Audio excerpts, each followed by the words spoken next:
अच्छा, दशहरे की छुट्टियां कब से हैं? मैंने बात बदलते कहा ताकि आशु का ध्यान हटे और वो और न रोए। नेक्स्ट टू नेक्स्ट वीक से।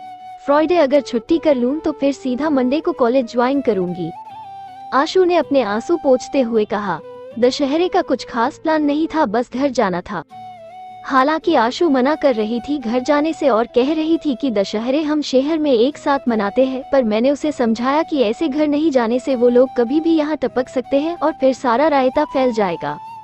आशु को बात समझ आ गई और उसने बात मान ली। दोपहर को खाना मैंने और आशु ने मिलकर बनाया और हमारी मस्ती चलती रही। मैं आशु को और वो मुझे बार बार छूती रहती। खाना खाकर मैंने उसे कल की प्रेजेंटेशन के बारे में याद दिलाया तो उसने फिर से मुझे याद दिलाते हुए कहा, कल लास्ट टाइम है। मैंने बस हाँ में सर हिलाया और फिर 5 बजे उसे हॉस्टल छोड़ आया। घर आकर दोपहर का खाना गर्म कर खाया, आशु से कुछ देर चैट की और फिर प्यासा ही सो गया। अगली सुबह मैं उठकर तैयार हुआ और सबसे पहले कैफे पहुंचा और वहां नीतू पहले से ही मेरा इंतजार कर रही थी। हम बिल्कुल कोने में बैठे थे ताकि प्रेजेंटेशन के दौरान कोई हमें डिस्टर्ब न दे। वीडियो कॉल पर प्रेजेंटेशन शुरू हुआ और जल्दी ही सारा काम निपट गया। नीतू ने प्रेजेंटेशन के बाद थैंक यू कहा और साथ ही ये भी बताया कि वो कल बेंगलुरु जा रही है। मैंने उसने आगे और कुछ नहीं पूछा और जल्दी जल्दी सीधा इंटरव्यू के लिए निकल गया। इंटरव्यू सक्सेसफुल नहीं था क्योंकि वहाँ कोई अपनी जान पहचान निकाल लाया था। मैं हारा हुआ घर आया और लेट गया। मन में यही बात आ रही थी कि 5 दिन में तूने हार मान ली तो इतनी लड़ाई कैसे लड़ेगा। आंखें बंद किए हुए कुछ देर लेटा रहा और फिर अचानक से मुझे भगवान का ख्याल आया। जब कोई रास्ता दिखाई नहीं देता तो एक भगवान के घर का ही रास्ता दिखाई देने लगता है। मैं उठा और मंदिर जा पहुंचा। वहां बैठे बैठे मन ही मन में मैंने अपने दिल की सारी बात भगवान से कह दी।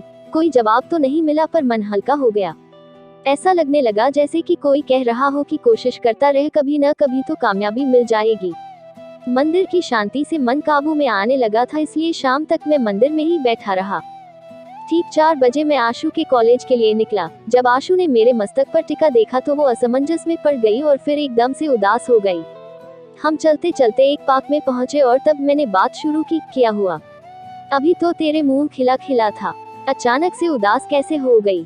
आशु ने गर्दन झुकाए हुए कहा, आपने नीतू से शादी कर ली ना?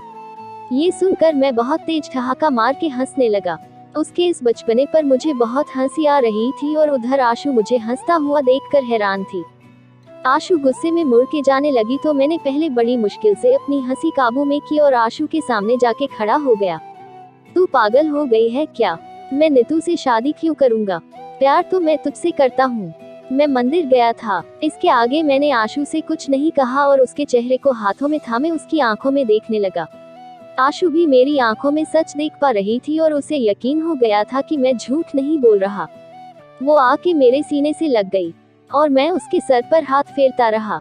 कुछ देर में जब उसके जज्बात उसके काबू में आए तो उसने पूछा, आप मंदिर क्यों गए थे? अब मैं इस बात को उससे छुपाना चाहता था कि मैं मंदिर इसलिए गया था क्योंकि मैं इंटरव्यू के बाद हारा हुआ महसूस कर रहा था। बस ऐसे ही मैंने बात को वही खत्म कर दिया। आपका कैसा था?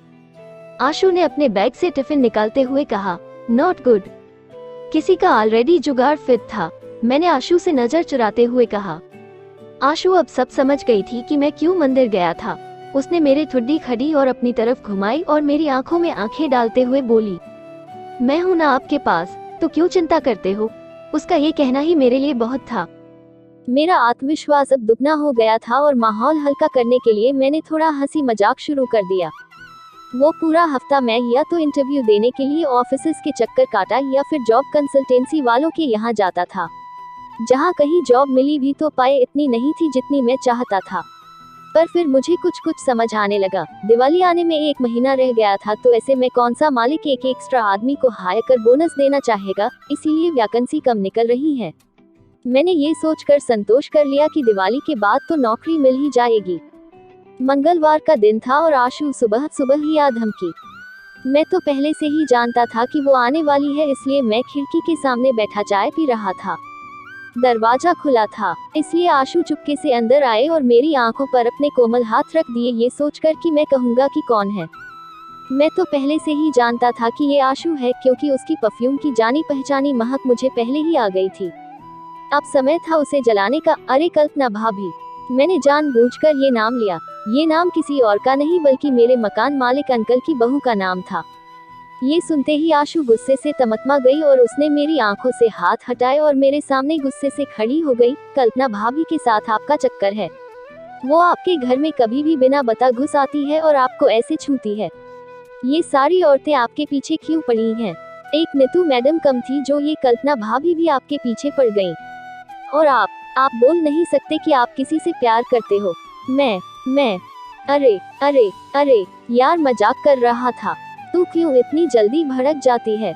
मैंने आशु को मनाते हुए कहा। भड़कू नहीं, आपके मुंह से किसी भी लड़की का नाम सुनते ही मेरे जिस्म में आग लग जाती है। आपको मजाक करने के लिए कोई और टॉपिक नहीं मिलता, आशु ने गुस्से से कहा। अच्छा सॉरी, आज के बाद ऐसा कभी मजाक नहीं करूंगा, मैंने कान पकड़ते हुए कहा। मेरे ऐसा करने से आशु का दिल एकदम से पिघल गया और वो आकर मुझसे चिपक गई। तभी दरवाजे पर दस्तक हुई। मैं और आशु अलग हुए और एक दूसरे को देखने लगे।